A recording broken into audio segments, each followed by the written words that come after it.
Good afternoon, guys. I'm Chris, and welcome back to this Wednesday's episode of Rift Amps.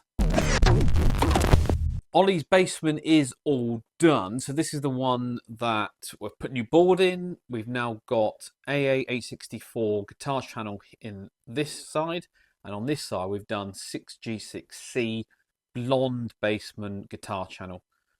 So he's now got a choice between two. He's coming on Friday to collect it. We are going to film some demos, so that'll be in Sunday's video. But yeah, that's all now back together. New output sockets as output 6L6 output sockets as well. But yeah, it sounds great. Really happy with that one. Right, Q&A time. The sun is out, as you can see. Glorious weather. I haven't done a weather update for a while. This is now the third week on the trot of just blue sky weather. It's not warm. It's still, well, okay, it's not hot and humid. It's nice. But yeah, it's been great. Changing next week though, apparently. Rain's coming back. April showers and all that. But yeah, here we go. Anyway, Q&As. Mr. J. Rog says, this may be a stupid question, but what is the board layout program that you use? I'm new to this and I'd love to get it. It's called DIYLC, short for Do-It-Yourself Layout Creator. It's free to use. Just Google DIYLC, you'll find it. Works on both Mac and Windows, probably some others as well. Yeah, and it's great. I use it all the time. A lot of people use it actually. 10K. It has. It's regularly updated because it's well, the developer he supplies it free of charge, and he does regular updates for it because there's a community around it who help him debug it and things like that. So you need to be aware that basically it's always in beta basically. 470 ohms, there it is. But yeah, it's free of charge. You can make a donation, and you should, because it is a wonderful tool, and it means that the developer can keep working on it and making it better and adding new features and all these things. But yeah, I mean, I use it every day. It's absolutely brilliant. There are others available, but it's certainly powerful enough and good enough for all the layouts and schematics and things that I have to do. So yeah, big fan of DIYLC. There's a bit of a learning curve with it, so don't expect it to be immediately intuitive to use. You've got to learn its features and its quirks and its limitations and things like that. But yeah, it's great. DIYLC. WS Scott, regular commenter, nice to have you back, says, I hope this isn't off topic, but I was wondering about your approach to grounding methods. I asked because I built a reverb tremolo head unit a few years ago based on a modified Magnatone 10A circuit. It's sort of like the Revibe unit. I chose this because I really love the Maggie's pitch shifting vibrato with the varistors. Anyway, the unit has had a hum only when the reverb is turned on, and I've been struggling to fix it for a couple of years. Finally, with the help of some forum buddies, I have finally fixed it, and it's great. I had to rewire the grounding and use a star ground system like Merlin discusses. Since there are several ways to handle grounding, I thought I would ask for your input on design.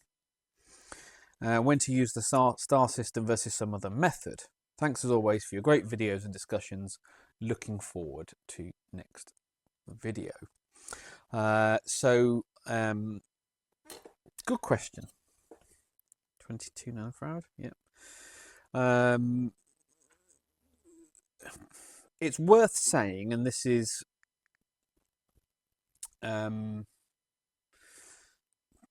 as always, caveated a million different ways, that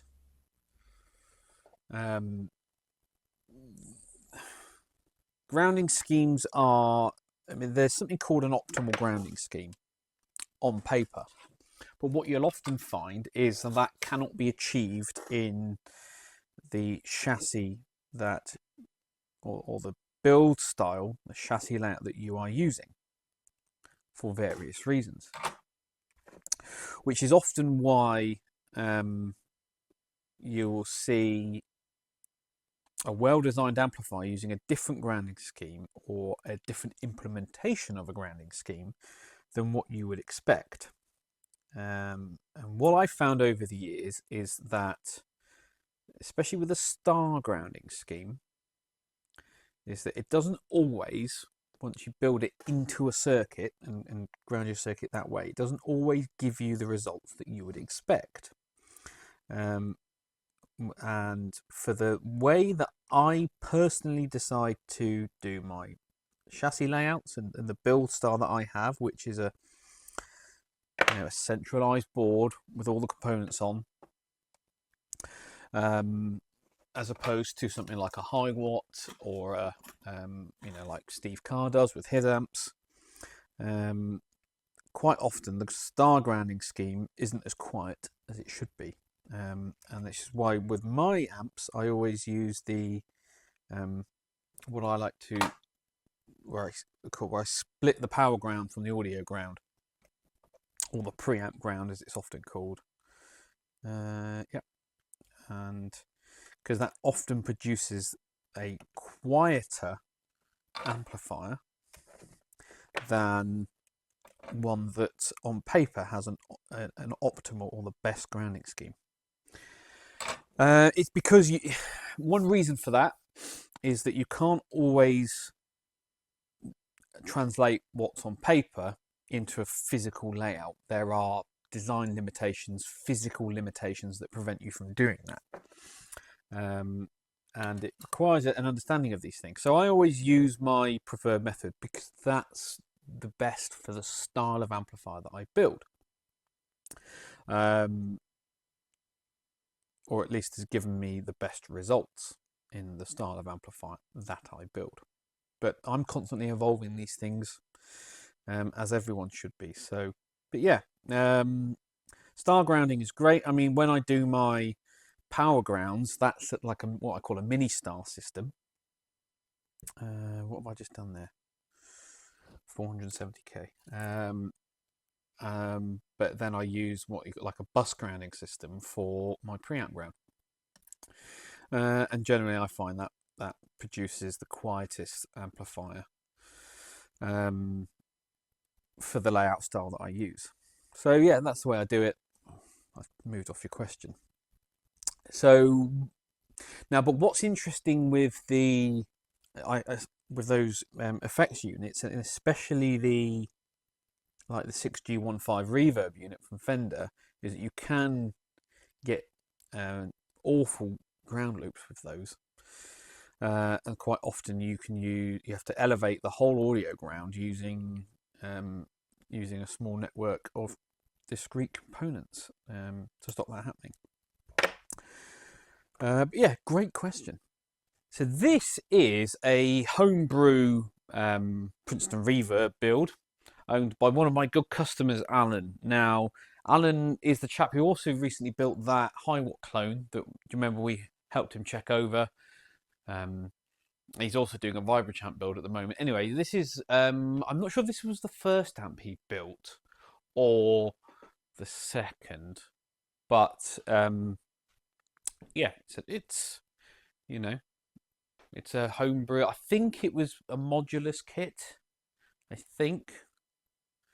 Or maybe he saw some bits from there and bits from other places. Anyway, he lent it to a friend who was playing it, and apparently the reverb stopped working, the tremolo stopped working, then it stopped passing any signal. It was turning on. You could hear hum and hiss and standard operational noises, but when he went to you plugged into it and it wasn't passing any signal. So he then tried it into a different cabinet, and no luck, still no guitar signal coming through. So he wasn't entirely sure.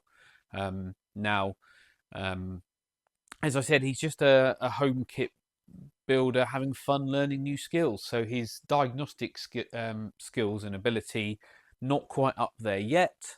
So he's asked me to have a look at it for him, give it a check over, see if I can spot anything obvious, and help him out. So we're not judging this as an amp built by a professional or someone pretending to be a professional, as is often the case. This is a kit build, a homebrew kit build. So we're not expecting super high standards of work, but we can certainly help this guy out and see what we find. Now, as Sod's Law often dictates, when he dropped it off, we tested it and everything was working fine. So there's an intermittent thing going on somewhere, which I was hoping wouldn't be the case, because intermittent issues can be difficult to track down. But we'll go through it. We'll check it all out. We'll see what's what. Lazy Susan I mean, look how good that is. Oh. If I could find a way to motorize it, I could do those sexy product shots where something rotates like that in slow-mo.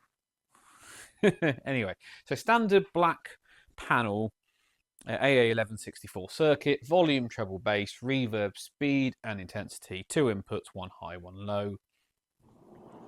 Spin around, and he's got a Celestian G10 Alnico Gold in the back. It's disconnected because I was just checking how tight these are. I did when he was here, I did find that one of these was quite loose on the tag, so maybe we snip those off and solder those in place just to eliminate that.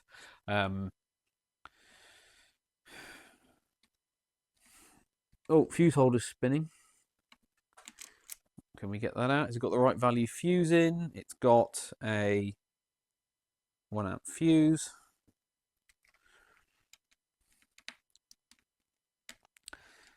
Ideally on these, can't get in. It should have you see it's got a straight plug, and it should have a right angle plug for a combo like this, because can you see on camera it sticks out past the back of the cabinet. So ideally that needs a right angle plug. It's got some nice Kunststoffwinkelstecker, the right angle plastic plug in German.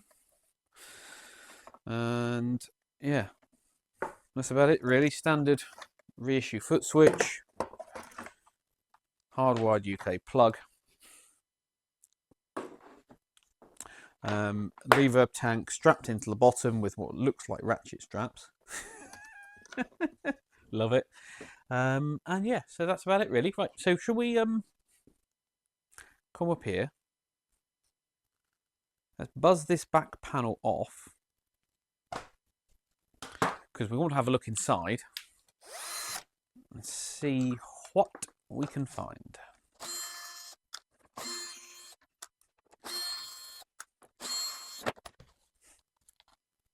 Why was that on with so much tension? What's pushing on it? Was it that? Maybe it was.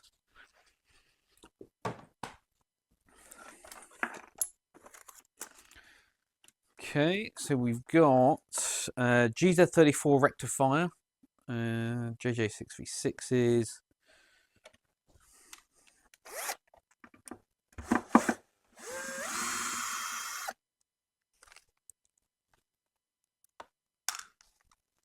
Mains cable is properly strain relieved both to the chassis and to the side of the cabinet. For a hardwired mains cable, that's a good thing. You don't need to do it to the side of the cabinet if it's an IEC socket. Okay, I can see the power transformer is a Demeter windings. The output transformer is a modulus, and it's got a Mojo reverb transformer.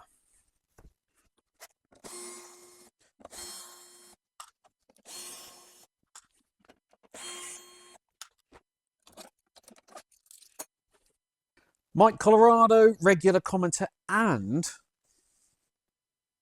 a Turquoise Star channel member. says, I enjoyed the DIY LC segment. I love that software. It's not without its quirks, but overall a great design tool, especially for the price. Yeah. Nice Lazy Susan. It makes the video go a bit more smooth, go a bit smoother. Excuse me. My grandmother had a Lazy Susan in the barn that held 4 50-pound feed sacks. It was built on a wheel bearing from a tractor. Yeah, I bet that was heavy duty. About the 5D3. Would you mind explaining the V1 grid stopper change from 68k to 10k? That is going to be a cool amp. The early deluxe models are their own thing, pretty different from the famous 5E3. Yeah, so your input grid stopper for a standard 12A something 7 input stage, so AX7, AY7, something like that.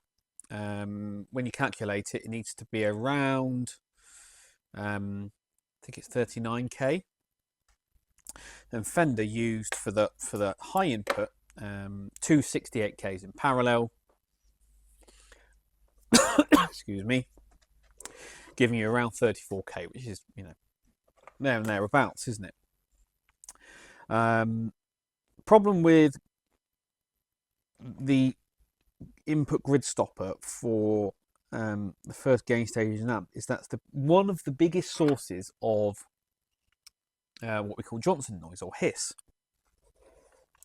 And so Merlin, God bless him, has a trick where he says, is there a way that you can reduce the amount of hiss in an amplifier whilst retaining the same bandwidth for that gain stage? And the simple answer is yes, of course there is.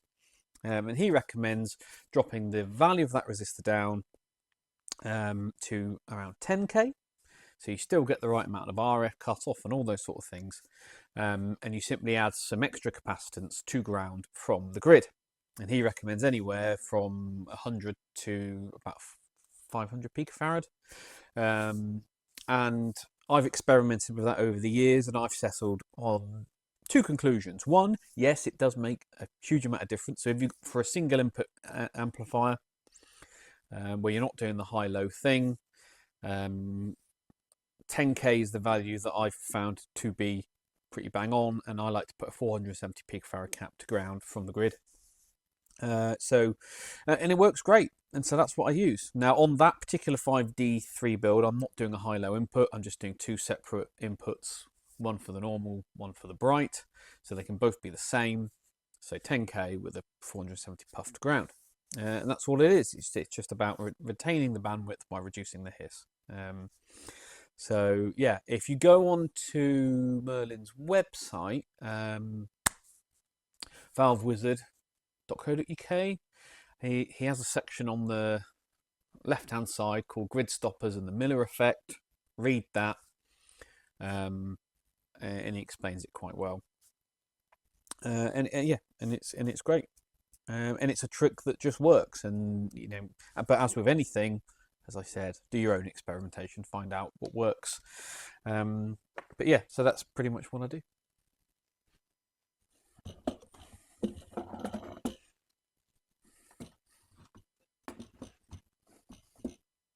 Okay, interesting.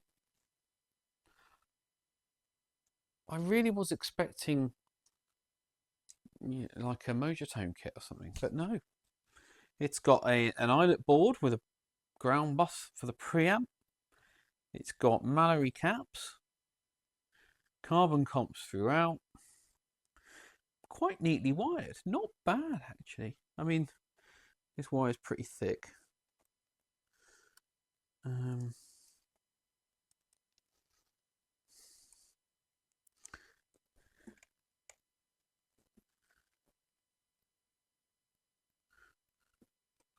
Got a mini star ground here. Okay, let's get it on the bench. BC Electronic, regular commenter, nice to have you back, says, I'm a huge fan of Panasonic capacitors as well, being quite small and capable of 630 volts DC, which is a lovely cushion on the typical voltages they actually see. decent lead length, thickness, and from Mauser one can get a 22 nanofarad and other values for less than $1, or you know, those sorts of things. Hard to find such quality at that affordable price. Yeah, and as I alluded to in the last video, the price is not bad on them. I love that they're super consistent. I love that they don't carry that boutique price, but you get far better than boutique performance and reliability and stability. So yeah, I completely agree. Speaking on with that, Diamarif says, thanks for the answer to my capacitor question.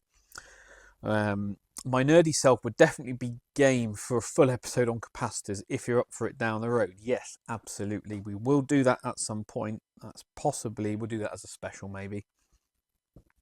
Just for clarification, if I do that video, are you of the view that the material of the capacitor doesn't really change the sound versus the correct value of the capacitor is pretty much what counts the most?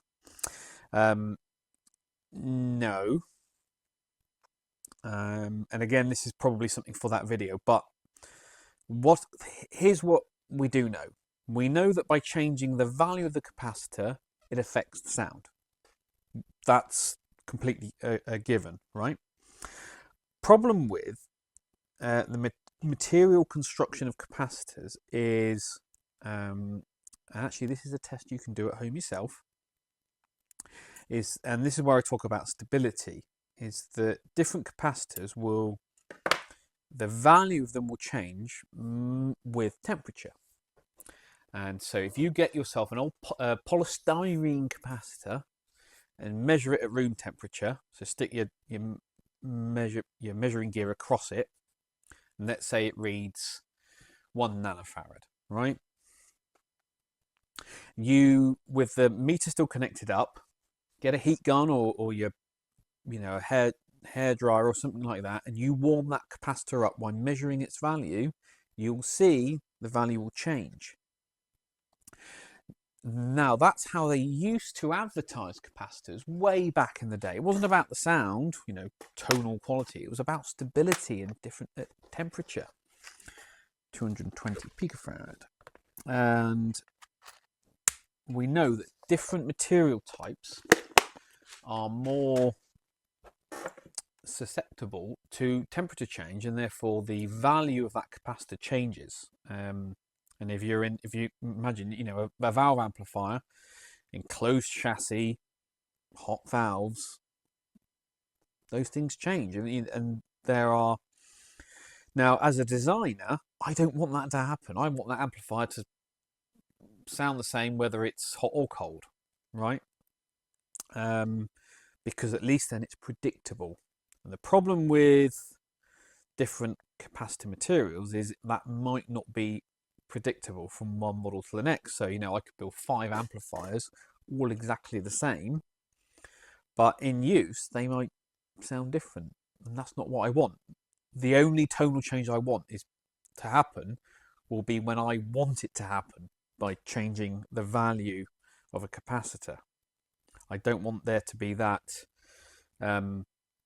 variability that I can't control.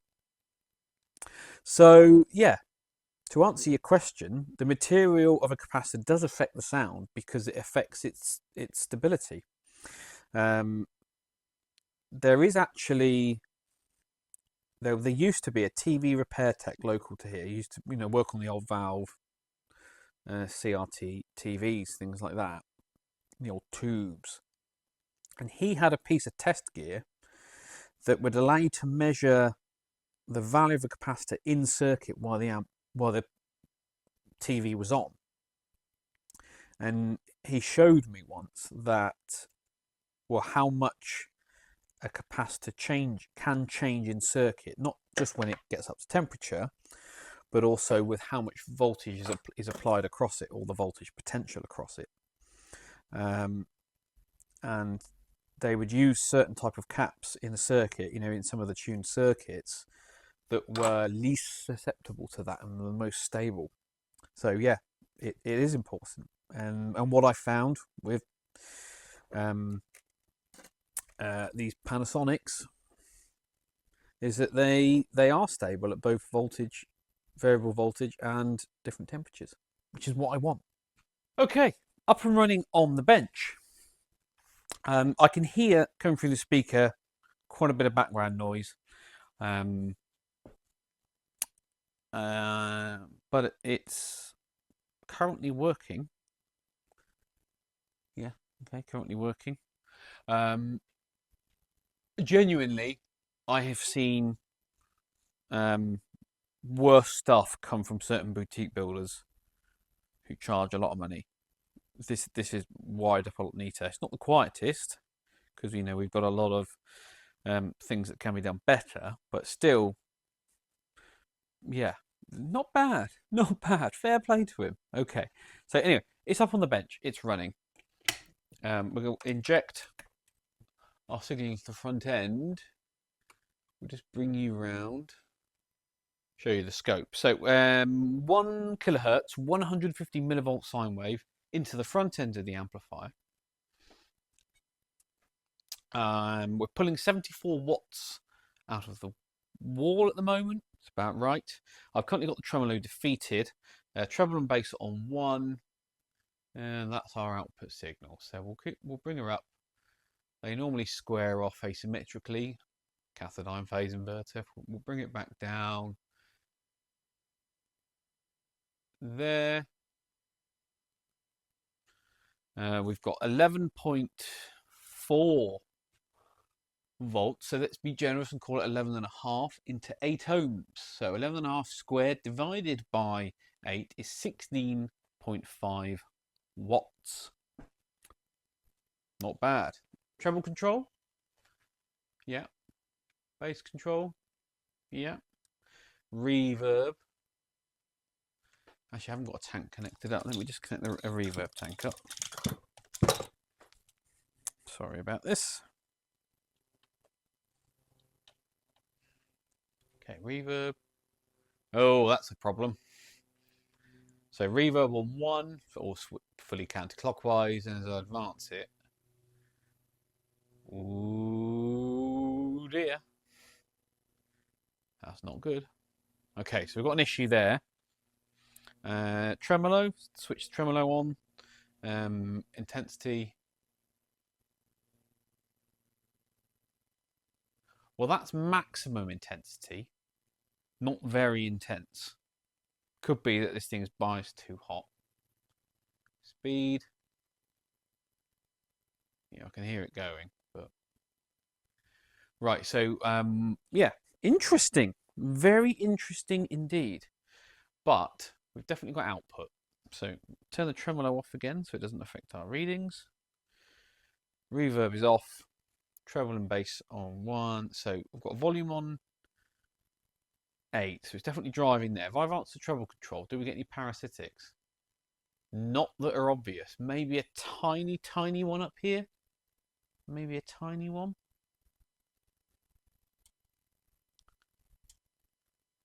Maybe, if I'm being...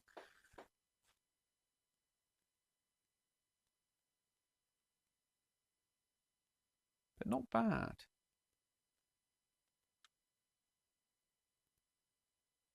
Again, I've seen far, far worse from people who actually charge for this. So, interesting notch down here. Look. Okay, I'm going to leave this soap testing. Get it nice and hot. It's currently pulling 90 watts out the wall. 90 watts out of the wall. So, anyway, we'll leave that soap testing. See if we can get this thing to play up. In the meantime, I am going to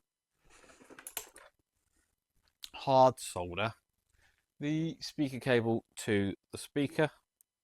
Make sure all the connections inside here are good. That's probably a good idea. Should we check those as well? I don't like the way that's spinning. Although that doesn't explain why it didn't work when he tried to plug an extension into the amplifier. So that all needs redoing anyway. He wants to make it good. But apart from that, yeah, okay. Let's keep going until we can get this thing to play out. Boom, boom. James Robinson Jr. says, "Hi Chris, I was just wondering how you settled on the name of Rift Amplifiers as your brand name. How long have you got?" So when I was thinking about a brand name, I had two criteria. One was I wanted it to be a single syllable, because that means when people were talking about the brand, it's quick and easy to say, instantly recognizable, all that kind of stuff. But also I've got a fascination with words that have a second separate meaning to the initial or the main meaning that you would associate with that word. Always found those things fascinating. And what did I do? There's a wonderful coffee table book called The Beauty of the Burst. I'm sure you've all heard of it. You all know what it is. It's a fantastic collection of Gibson Les Pauls from 1958, 1959 and 1960.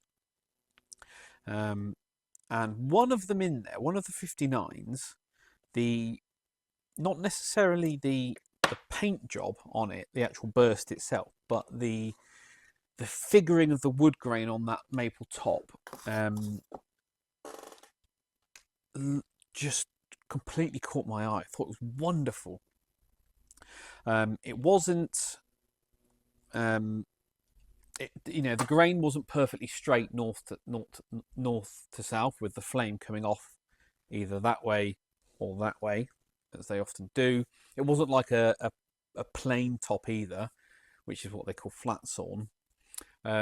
It was kind of a mix of both, where it had a north to south grain, but it wasn't perfectly straight. It was kind of wavy, and it had natural kinks in it and all that sort of stuff. And the flame was strong in the middle. It kind of disappeared underneath the grain and then reappeared at the edge again underneath the carve. And I used to look at it and think, that's amazing. What is it? And in one of the description boxes on that page, it said it had a rift sawn maple top. And I'd never heard of rift sawn before. I've heard of quarter sawn and I've heard of flat sawn, but rift sawn was completely new to me at the time. Never heard of it. And what that is, quarter sawn is obviously cut at 90 degrees. 90, quarter of 360, right?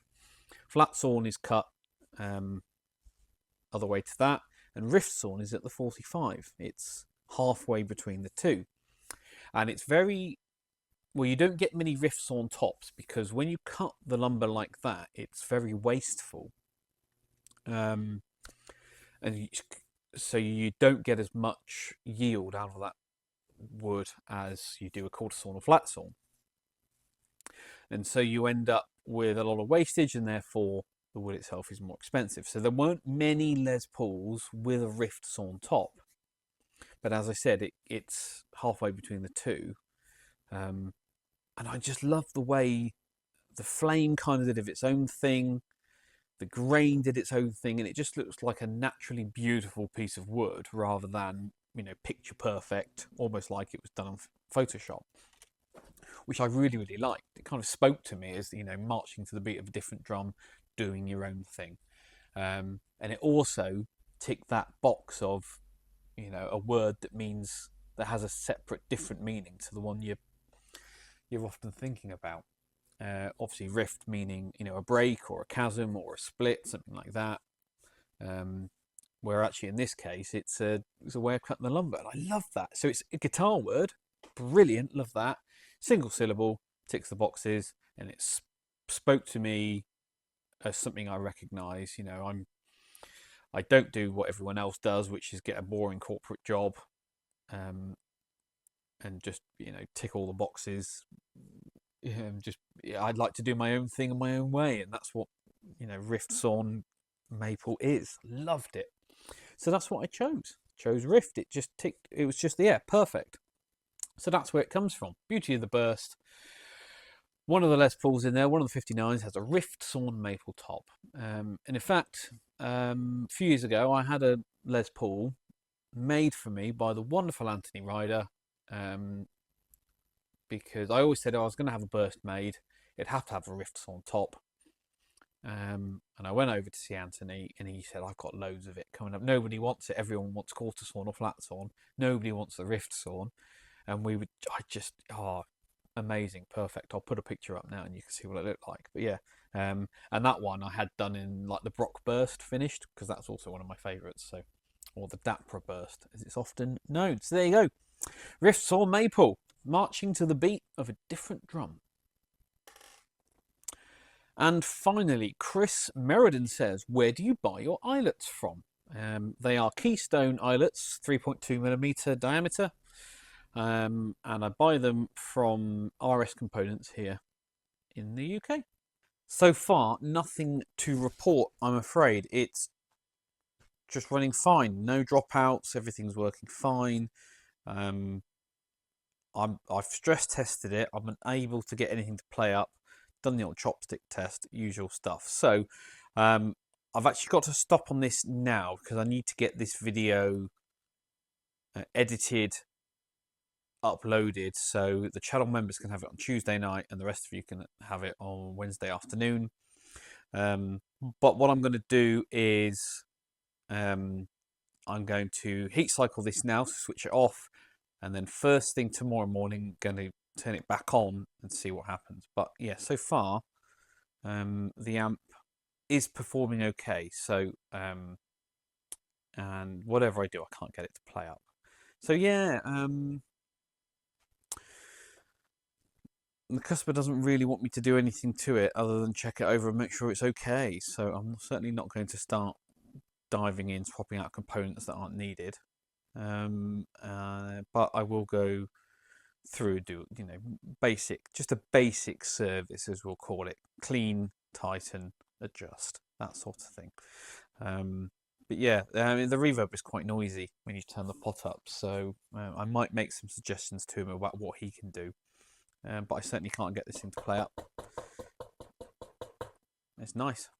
Well, that's it then, guys. Thank you very much for watching once again. As always, please give this video a thumbs up, or your comments and questions down below. Subscribe if you haven't already. Hit the notification bell so you know when new videos come out. If you're feeling really generous, you can join the channel like these guys have, and I will catch you all at the next one.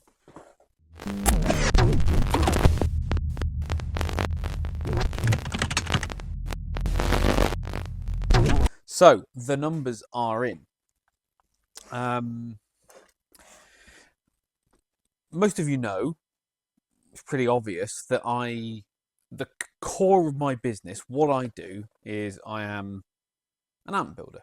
I manufacture guitar amplifiers for people. That's what I do. And I'm missing a resistor. Hold on. Where is it? 470k. Sorry, yeah, I'm a guitar manufacturer. It's what I do for a living, and that's the core of my business. You see me? Hello. And that makes up most of what I do day to day. And the repair side of the business, offering servicing and repairs to customers, is just extra on the side, help people out. But it's not primarily what I do. And yeah, what am I trying to say? What I'm trying to say is that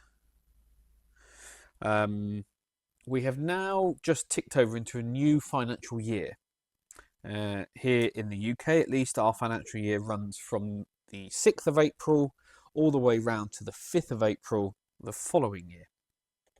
So we've just ticked over into a new one, which means I can look back at the previous year's financial performance of the business and see how we did, etc., etc. And I can look at, turnover and cost of sales and all those financials that happen. But one thing I can do is I can see how much of my yearly turnover as a percentage was on the repair side.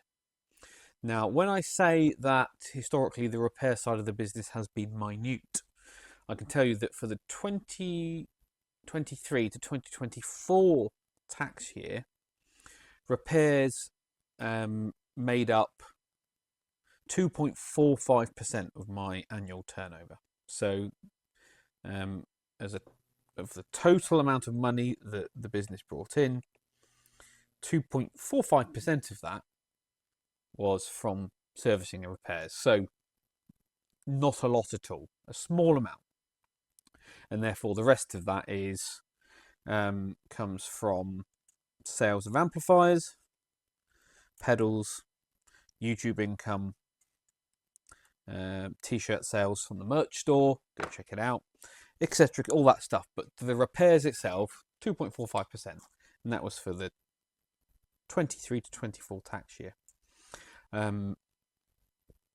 Now, I've looked back at what it is for 24 to 25, the tax year that's just finished. Now, the reason I'm interested in that is because that's the first full year where my YouTube channel, you guys, has been going at the level it has. And I know, and as you guys know, because I've been putting a lot more repair videos out, there's been a lot more amps in for service and repair that I've shown on the channel. The repair side of the business has grown quite a lot. And so one question I get asked by friends and family and people who say, how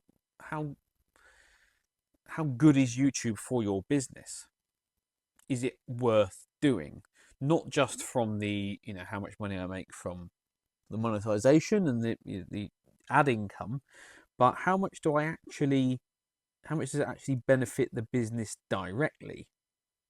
And I can tell you, having now looked back and I've got the figures, I won't give you the monetary value, but as a percentage, we've gone from 2.45% to 9.89%. So pretty much a 4 times increase, which is huge. My amp sales have gone up as well by a good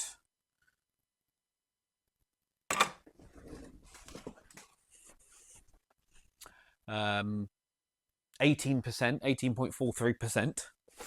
I had to check then. So it's been, well, amp and pedal sales. It's been quite a good endeavor. YouTube works. It helps a business out. So compared to traditional advertising means, is YouTube worth it? It's a good question, isn't it? So here's how it works. I put out 2 videos a week, as you know, and I show off what I do. And then you guys can decide whether you want to order an amp from me or bring something to me for service and repair. And that's how that works, right? 330k. So now my YouTube channel is at the level where I get a slice of the income. It doesn't cost me anything to create this content. In fact, I earn income from it now. So that's good. Whereas before, if I wanted to advertise in a magazine or on a website, it would cost me money.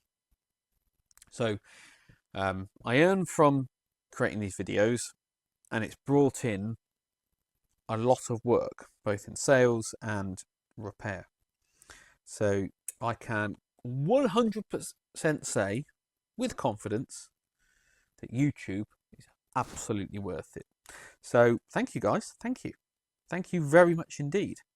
I know there are other businesses, and the reason that I do these videos in this format, like a workshop vlog style thing, is because 100k.